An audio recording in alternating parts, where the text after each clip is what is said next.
My name is Joyce, and I'm 28 years old. I currently work as a software developer in Queens, a city that feels like a world away from where I grew up. The journey to independence wasn't easy, but it all started with my escape from my mother's controlling grasp. To understand where I am now, it's important to know where I came from. I grew up in a small town near San Jose, living under the strict rule of my mother, Lauren. My childhood was far from the carefree experience most kids have. From the time I could remember, my mother controlled every part of my life. There was no such thing as pocket money, no sleepovers with friends, and definitely no room for disobedience. If I did something she didn't approve of, the punishment was harsh. Sometimes she would withhold dinner. Other times, she would take away the few things I loved. The freedom I saw other kids enjoying felt like something completely out of reach for me. Even though I did well in school, my mother was always there, pushing me toward the choices she thought were best for me. She even decided which college I would attend, insisting it was the perfect fit for my future, despite what I wanted. I dreamed of going to school in a lively city, but she insisted I attend a smaller college close to home. It felt like she would never let me out from under her control, no matter how much I wanted to break free. College, however, was where I first caught a glimpse of the freedom I craved. For the first time, I was able to make some decisions on my own. And after graduation, I grabbed the chance to move to Queens. I got a job at a well-known tech company, and for the first time in my life, I felt like I was living for myself. I found a small but cozy apartment not too far from downtown. It wasn't much, but it was mine, and that little space felt like a fortress of independence. Life in Queens was a refreshing change. I took delight in the simplest things: walking to work, choosing my own groceries, and deciding my own schedule.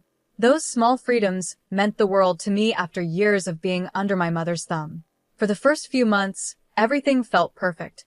But then strange things started happening. It was subtle, at first random phone calls with no one on the other end, odd messages that didn't make sense. Nothing concrete, but enough to make me uneasy. I tried to brush it off, telling myself I was just being paranoid after years of overcontrol. Then one evening, there was a knock on my door. It was my neighbor, Mr. Paul. He's a graphic designer, a bit older than me, with a kind and gentle demeanor. He's always been polite whenever we crossed paths. "Joyce, can I talk to you for a minute?" he asked, his voice carrying a tone of concern. "Sure, Mr. Paul. What's going on?" I replied, feeling a small knot of anxiety form in my stomach. Doing my best to hide the nervousness creeping into my voice. Mr. Paul looked genuinely worried. "I just saw someone acting suspiciously near your apartment," he said, his brow furrowed. "I thought you should know. They might be trying to get inside." My heart started pounding. I hadn't noticed anything strange myself, but the thought of someone trying to break in made my stomach churn. "Are you sure?" I asked, trying to sound calm. "It could have been someone just passing by." "I'm positive," he insisted, his tone firm. "I think you should check it out." With my mind racing, I unlocked my apartment door and stepped inside. At first glance, everything seemed normal, but my anxiety was through the roof. Just as I was about to take a deep breath and relax, something caught my eye: a purse sitting on the table. It wasn't mine. I knew that instantly. It was a sleek, expensive designer purse, the kind I would never buy for myself. It looked so out of place in my apartment. Panic gripped me as I quickly thought about calling the police, but then something stopped me. Inside the purse, I noticed a folded note. My hands trembled as I reached for it, my heart racing even faster. Slowly, I unfolded the note, and my breath caught in my throat as I read the words. "I'm sorry, Joyce. I had to come. I've been watching you. I needed to know if you were okay." It was from my mother. I stared at the note in disbelief. My mother, Lauren, had been in my apartment. My emotions flipped from shock to anger in an instant. How had she found me here? How long had she been watching me? I felt a surge of betrayal course through me. My mind was swirling with questions when I remembered the purse. It had been a gift from her, one of the many gifts she had sent me over the years. At the time, I hadn't thought much of it, but now it all made sense. She must have hidden a tracking device inside the purse. All this time, she had been monitoring my every move without my knowledge. I felt sick. I turned to Mr. Paul, who had followed me inside. His face showed nothing but sympathy as he realized what had happened. My mother, I began, my voice shaky. She's been tracking me. She must have put a device in this purse. I can't believe she would invade my privacy like this. Mr. Paul's expression softened, and he gently placed a hand on my shoulder. I'm so sorry, Joyce. That's a huge violation of your trust. You don't deserve this. Tears welled up in my eyes, but I blinked them away. I need to confront her, I said, my voice gaining strength despite the turmoil I felt inside. She has no right to do this to me. In that moment, I knew I had to act quickly. This wasn't just a minor breach of trust. It was a pivotal moment. I had spent years trying to escape my mother's control, and now I was faced with the ultimate test. Would I let her continue to manipulate me, or would I finally stand up for myself and take full control of my life? A mixture of fear and determination filled me as I started making plans to confront her. I knew it wouldn't be easy. Facing my mother would be one of the hardest things I had ever done, but I had no choice. If I wanted to be truly free, I had to break away from her influence once and for all. The freedom I had worked so hard to build in Queens suddenly felt like it was slipping away, but I wasn't going to let that happen. This was my life now, and I needed to protect it. The discovery of the hidden tracking device had shaken me to my core, but it also strengthened my resolve. This was my chance to take control of my future, no more living in her shadow. With every passing moment, my anger and resolve grew stronger. I had escaped her once, and I was determined to do it again, this time for good. I couldn't believe Lauren had crossed such a line. My life in Queens was supposed to be my escape, my chance to finally breathe freely, far away from her overbearing control. But now, with her tracking me, it was clear that I was still tied to her in ways I hadn't even realized. Her presence felt like a cold shadow, reminding me that no matter how far I ran, she was always pulling the strings. The next day, I gathered all my courage and made my way to the address she had listed. She wasn't staying in some grand place, just a small, run-down apartment not far from where I had grown up. It wasn't luxurious, but it was enough for her. As I approached the door, my heart pounded in my chest. Every step felt heavy, burdened by years of frustration and pent-up anger. When I finally knocked, the silence that followed felt like an eternity. Then, after what seemed like forever, the door creaked open. "Joyce," she said softly, her voice carrying a mix of surprise and guilt. "I wasn't expecting you." I stepped inside, barely able to contain my anger. "You weren't expecting me?" I said, my voice sharp. "You've been tracking me with a hidden device, and now you're surprised?" Her face paled, and she shifted uncomfortably. "I just wanted to make sure you were safe," she stammered. "I didn't mean to invade my privacy." I cut her off, my voice trembling with fury. "You've been following my every move, Mom. This isn't about safety. This is about control. You've never let me live my own life." Her eyes filled with tears, but she remained defensive. "I've done it all for you," she insisted, her voice shaky. "I was just trying to keep you close, to help you." "Help me?" I nearly shouted, my frustration boiling over. "By suffocating me? By deciding everything for me?" I'm 28, Mom. I'm an adult. I need to live my own life. Tears began streaming down her face, but the walls she had built around herself remained firm. "I'm sorry, Joyce," she whispered. "I didn't know how to let go. I've made mistakes, but I didn't know how to fix them." I stared at her, my emotions swirling in a confusing mix of pity and frustration. "You're not just apologizing for tracking me," I said, trying to keep my voice steady. "You need to understand how deep your control has gone. It's not just this one thing, it's everything." And that's when she revealed something I hadn't expected. "I've been struggling financially," she confessed, her voice barely audible. "I wanted to ask you for help, but I didn't know how." Her words hit me like a punch in the gut. "You were going to ask me for money after spying on me?" I asked, disbelief and anger swirling inside me. Lauren nodded, her eyes filled with shame. "I've been in debt," she admitted, her voice barely above a whisper. "I've spent more than I should have, and I thought maybe if I kept an eye on you, I could figure out a way to fix things." A cold rage built inside me. "You've been spying on me to figure out how to get money from me?" I said, my voice icy. "That's despicable. You've manipulated and controlled me for years, and now you want to use your invasion of my privacy to solve your own problems." She tried to reach out to me, her hands trembling. "Joyce, please," she begged. "I didn't mean for things to get this way." I took a step back, feeling the weight of everything crashing down on me. All the years of control, all the time she had made me feel small and powerless, it was all coming to a head now. I wanted to scream, to yell, to make her understand the damage she had done. But instead, all I could feel was a deep, aching sadness. "This isn't just about the money, Mom," I said quietly, my voice strained. "It's about the way you've treated me, the way you've never let me be my own person. You don't understand what you've done to me." Lauren stood there, tears streaming down her face, but I could see that the defensive wall she had always kept up was starting to crumble. For the first time, I saw her not as the controlling figure who had dominated my life, but as someone who was deeply flawed and lost in her own way. Yet, despite that, I knew I couldn't let her continue to manipulate me.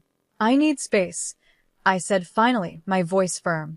"I need to figure out my life without you constantly hovering over me. I can't keep living like this." She nodded, her face crumpled with regret, but I could tell she didn't know how to fix what she had broken. And maybe she never would. As I walked out of that apartment, a weight lifted off my shoulders.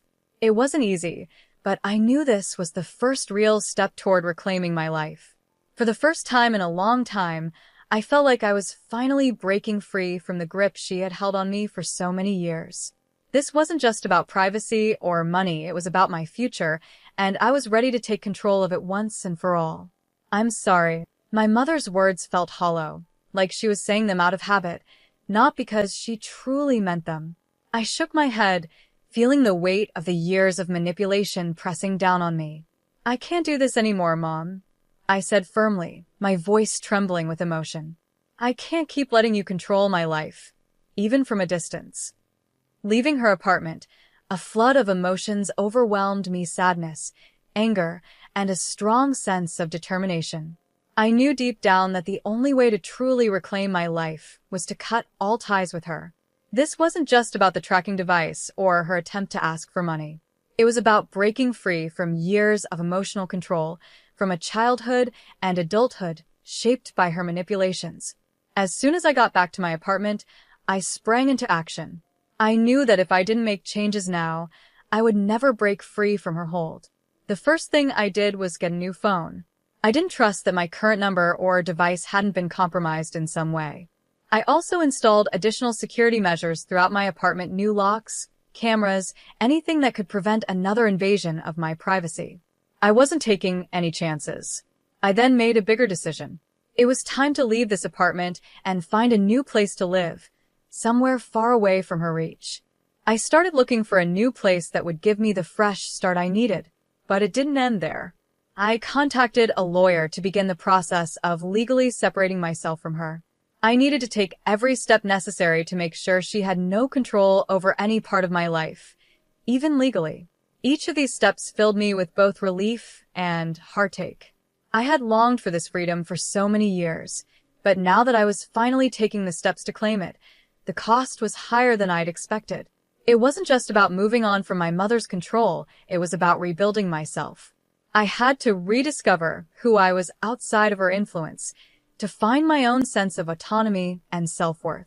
As I began packing up my belongings and preparing for the move, Mr. Paul became a surprising source of support.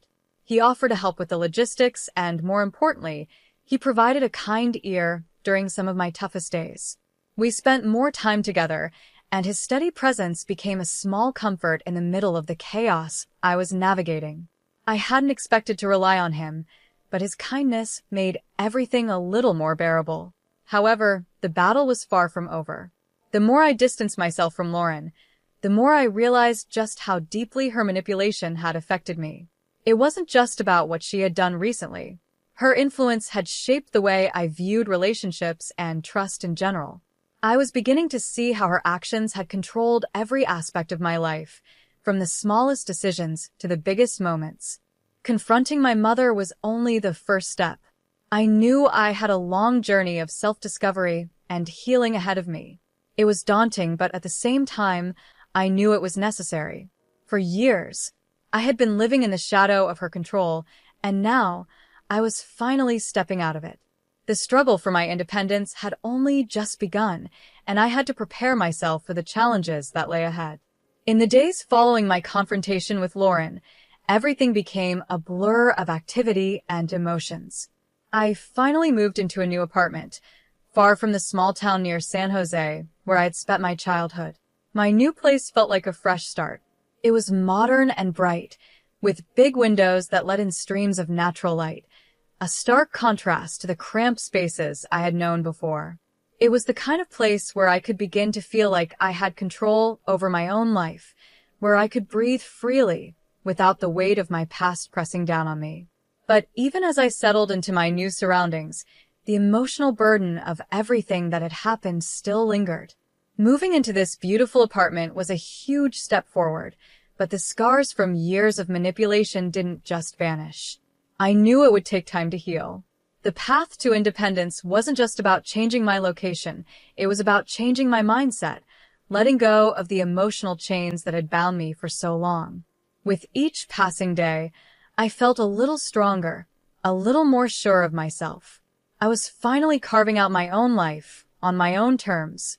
And even though the road ahead was still filled with challenges, I knew that I had taken the first step toward true freedom. This was the beginning of my journey, and for the first time in a long time, I felt like I was in control of my own story. I had lived in cramped, small spaces before, but this new apartment felt like a whole new world. As I unpacked my belongings, I was filled with a strange mix of excitement and apprehension. There was something soothing about the process of unpacking, giving me the chance to reflect on everything I had been through. But as I pulled out each item from the boxes, I was reminded of how deeply Lauren had intruded into every corner of my life. Her control had seeped into everything, even the smallest parts of who I was. The legal separation from my mother was a huge step forward. It was both liberating and painful. On one hand, it freed me from the emotional chains that had held me captive for so long. But on the other, it was the final cut in our already complicated and strained relationship. The lawyer assured me it was a standard procedure, but to me, it felt like closing a chapter one had struggled with for years. This was the definitive end I hadn't been able to bring myself to make before. Throughout this difficult time, Mr. Paul was always there. His presence was a quiet comfort in my life. He helped me with the move and offered me a steady shoulder to lean on when the emotions became too heavy to bear alone. We'd often spend the evenings in my new apartment, talking about everything and nothing. His calm, kind nature was such a welcome contrast to the turmoil I had been through. In those moments, I was reminded that not everyone in my life wanted to control me. One evening, as we sat in the cozy living room of my new apartment, Mr. Paul brought up a topic I had been avoiding. "You've been through a lot lately," he said gently. "How are you really holding up?" I took a moment to glance around the room. The empty spaces reminded me of all the things I had left behind, both physical and emotional. "It's been a whirlwind," I admitted.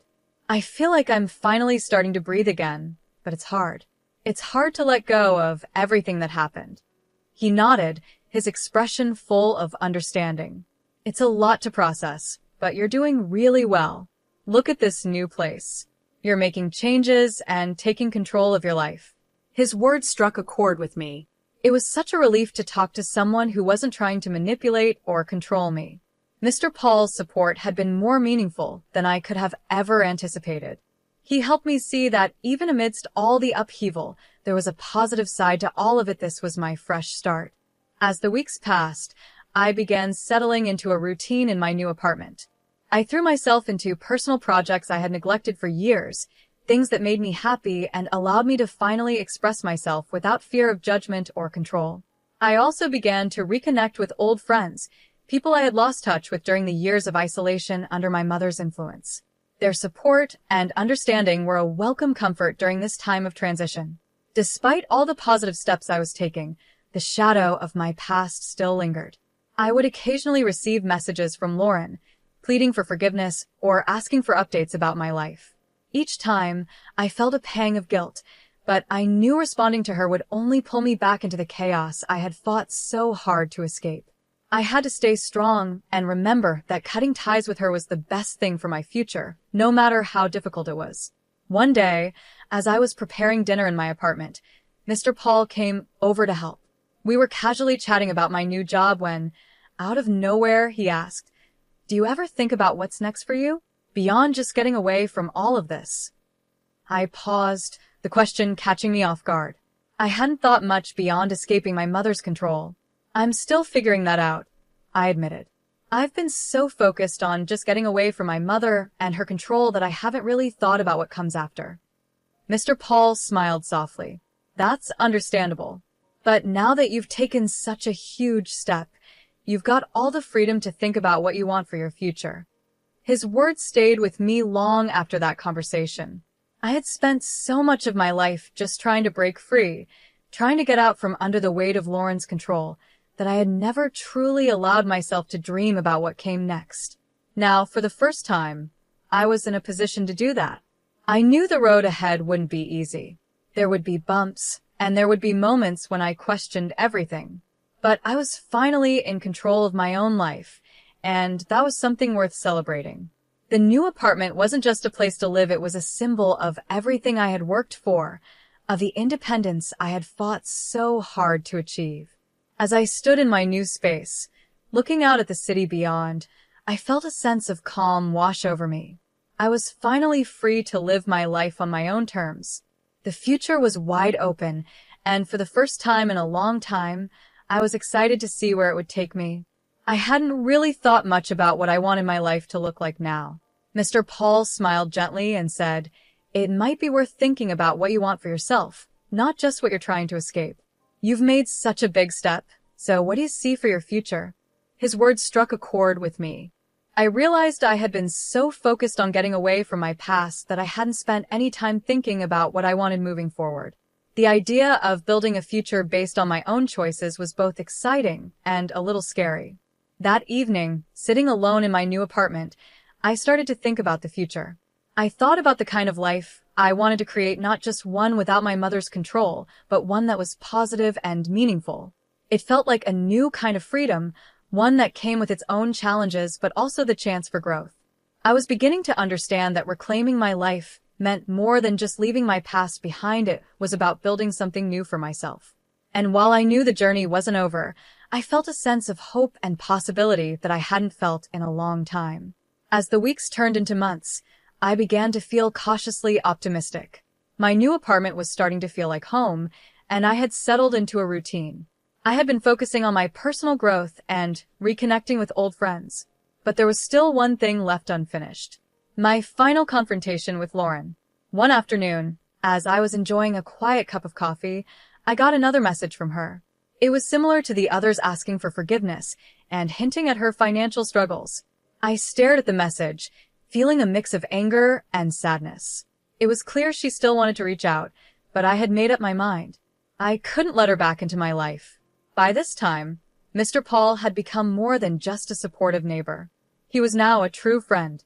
We had regular conversations, and I found myself opening up to him in ways I hadn't expected.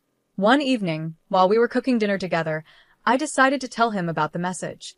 "I got another message from Lauren today," I said, trying to keep my voice steady. "She's still asking for money and saying she's sorry. I don't know what to do."